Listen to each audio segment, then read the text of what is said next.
Welcome to The Funnel. My name is John Shea, and I'm the president of Alignment Group. This is episode 163 of The Funnel. A well-defined sales hiring process increases success.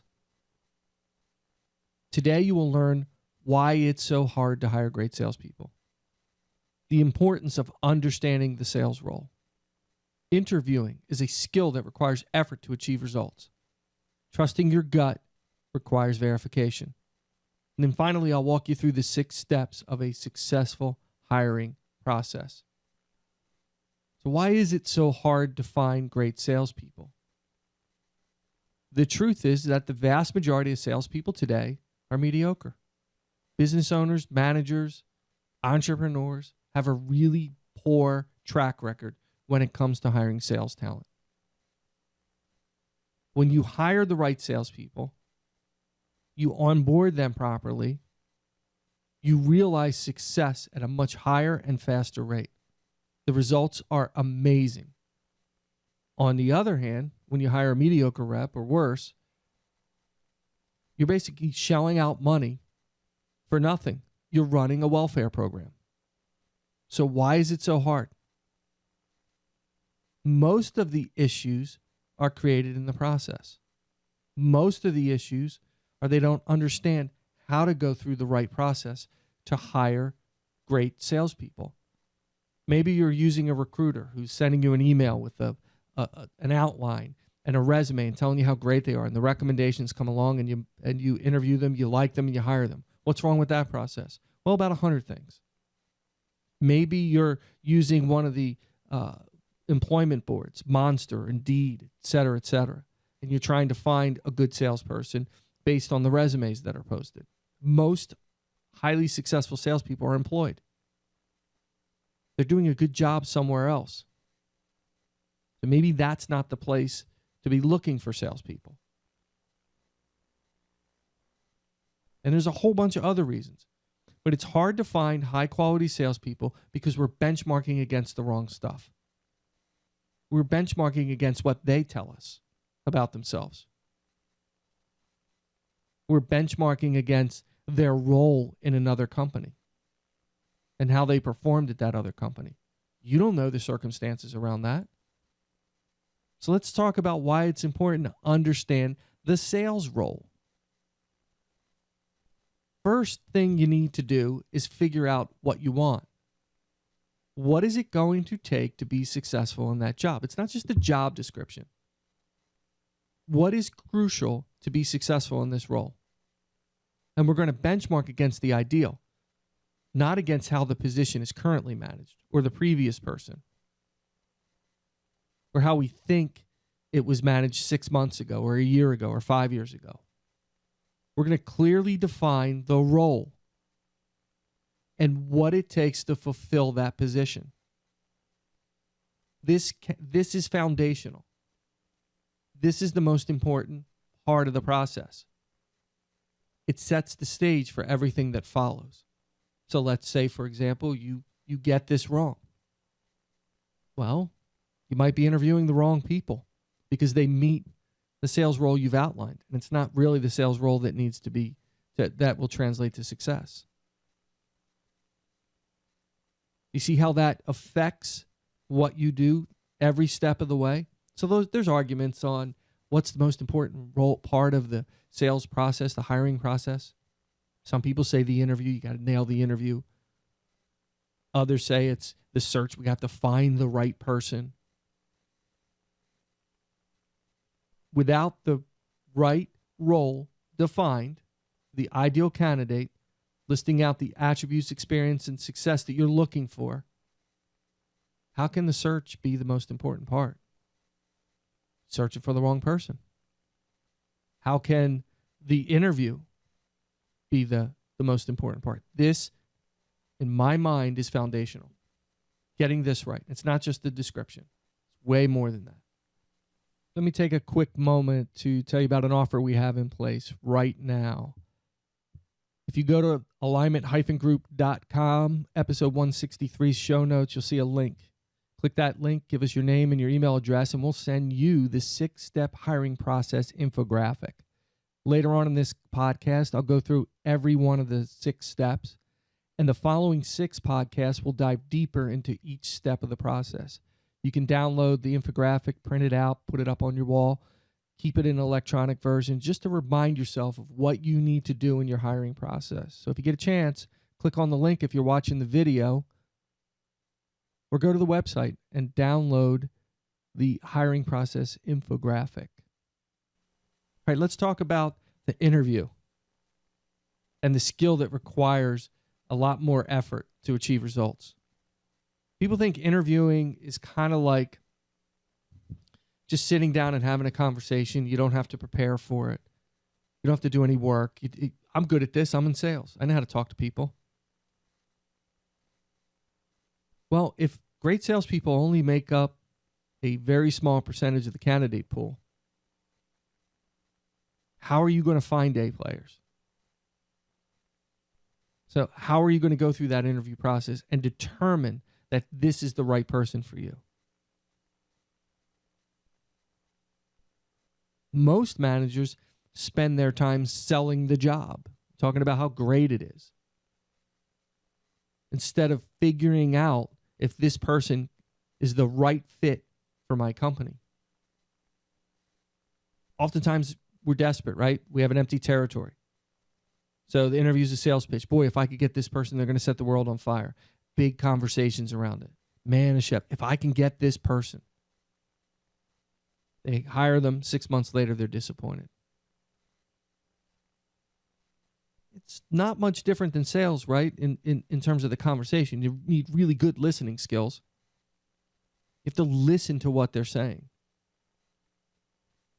Your questioning skills need to be on point.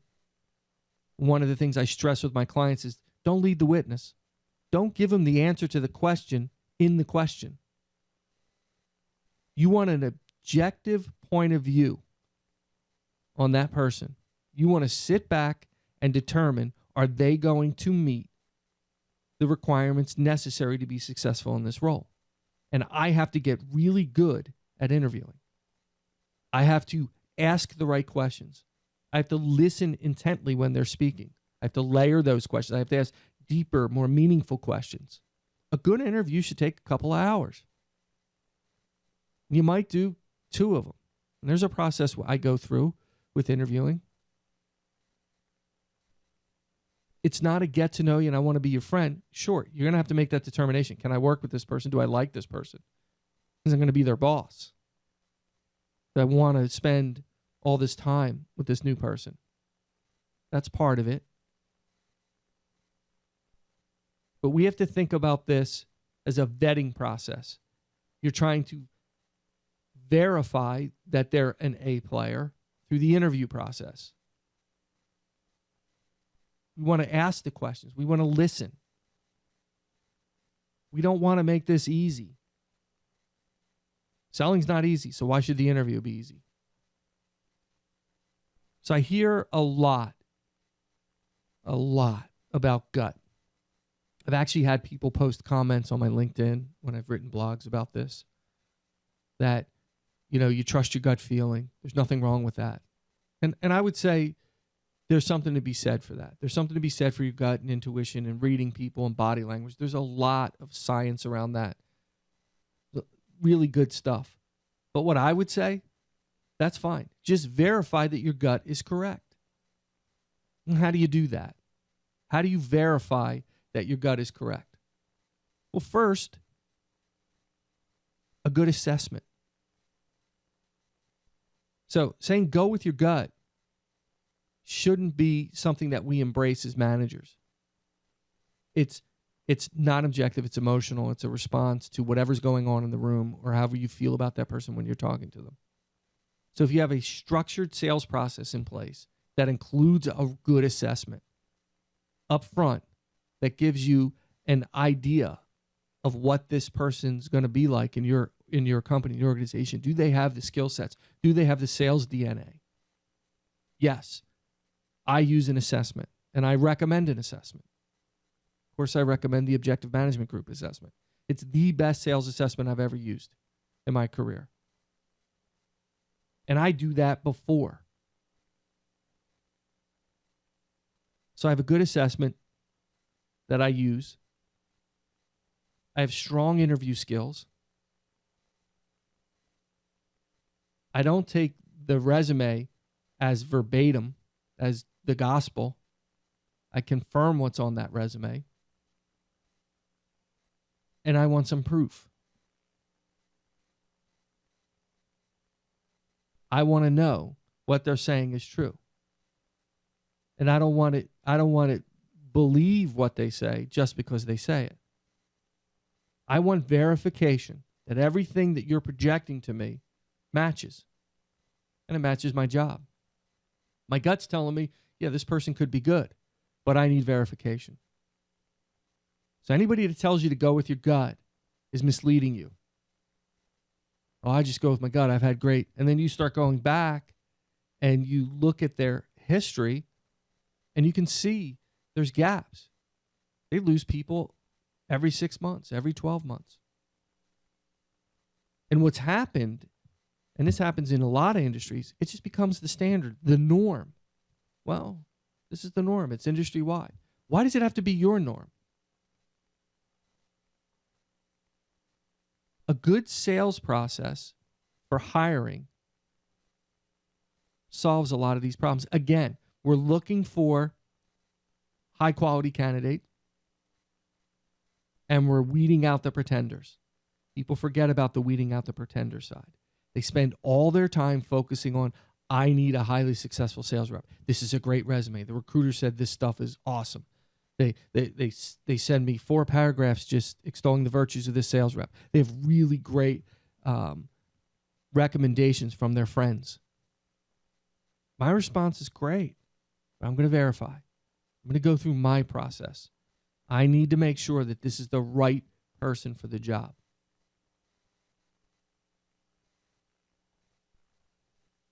All right, let's talk about the 6 steps to a successful hiring process. And I will tell you that if you build your process out correctly and you follow these steps, I get really deep into this with clients and I start out with each step and I walk them through the entire process. You do this right, you will have success, much more success than you've had in the past. Is it going to be perfect? No. We are dealing with human beings, including ourselves. So we're going to make mistakes, or something's not going to work out, or something's going to happen. Maybe they have some tragedy in their life, et cetera, et cetera. A spouse gets transferred. I mean, there's all kinds of reasons. So it's not perfect. So what are we doing here? We're reducing the risk of making a mistake. We're increasing your odds of success, weeding out the pretenders, trying to find high-performance salespeople. It's that simple. So here are the 6 steps. Step 1, identify. You want to identify the right person for the right job. What I mean by that is building out the job description and the sales role so you know exactly what it is you're looking for. You're clear on what it's going to take to be successful and the type of person you're looking to fill that role. And you're benchmarking against the ideal, not the current situation. Step 2, the search. Finding the right salesperson. Now, there are schools of thought on this where people say you can do the search yourself. If you do it right, you write the right ads and put them on Indeed, and you do the right things on your website, you can draw in candidates. And I'll touch on some of that as we go through the search process. Yes, that's true. You can also have quite a bit of success with recruiters. It depends on how your company's set up, your budget, et cetera, time. I mean, there's a lot that goes into this. But with this process, you can plug it into any one of those search opportunities, whether you're using strictly recruiters or you're doing it yourself, where your sales managers are expected to go out and find good candidates and develop them over time. This works in all of those areas. Now, you'll notice step 3 is assess. I say assess. And why is step 3 assess versus qualifying them and interviewing them and then do an assessment? Why? That's step 1 in reducing the risk. Actually, it's technically step 3, right? But this is where you really start reducing it. You've identified through the role. You're now searching for the right candidate. People come into the funnel. You assess them. A good assessment will weed out some of the pretenders. Now you're narrowing the field. They don't meet the benchmark that you've set, the profile you've set for that job role. So the assessment is weeding out people before they even get to you. And why is that important? You're not wasting your time interviewing people that don't fit your company or your role. You don't go through a whole interview process, then assess them to find out they don't meet your qualifications, or part of the interview process to assess them and find out they don't meet your qualifications. You're assessing them up front. You get back the assessment, it meets your standard, then you move into the next stage. You're qualifying them. It's kind of like a sales opportunity.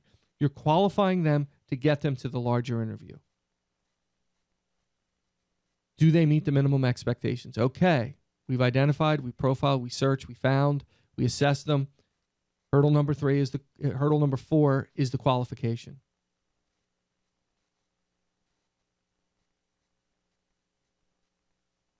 Number 5 is the interview. Obviously crucial to the process. An interview skill set is unlike any other skill set. If you're really good at interviewing, you go through these other processes, you're going to find the right people. An interview is not a date. This is an opportunity for you to determine if they fit your company, if they fit the profile, if they can do the job they say they can do. This is where you go through some of that verification. You do some of it in the previous steps, but in this step, you're really honing in on that.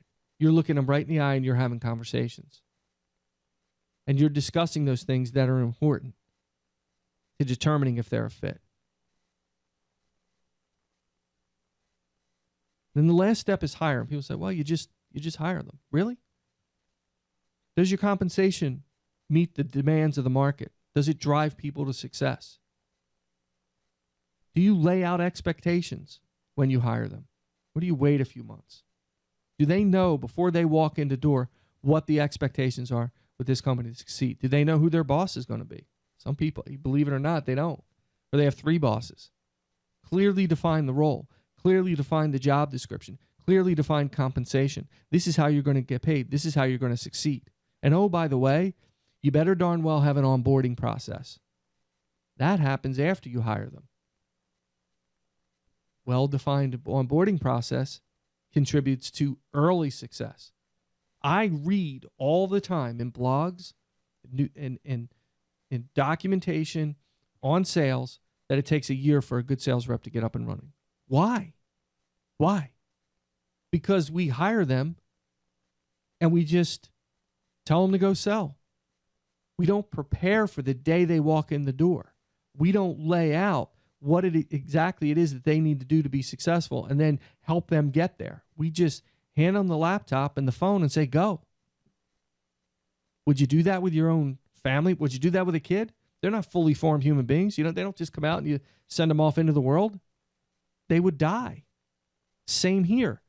Why is there little success with salespeople? Part of it's not having a good hiring process. And then when they get to the higher stage and they get all the way through it, they have no onboarding. Just let them go. So at that higher stage, you're walking them through exactly what they need to be successful and what it's going to look like when they walk in the door. And you're setting expectations. It's a beautiful thing. So over the next few weeks, next few podcasts, I'm going to touch on each of the steps. So there'll be 6 podcasts, one on identify, one on search, one on assess, one on qualify. The next is interview, and then finally hire. So you'll see each one of the steps. Of course, you can find us on Stitcher, iTunes, TuneIn Radio. You can also go to the Funnel podcast page and subscribe, alignment-group.com/the funnel.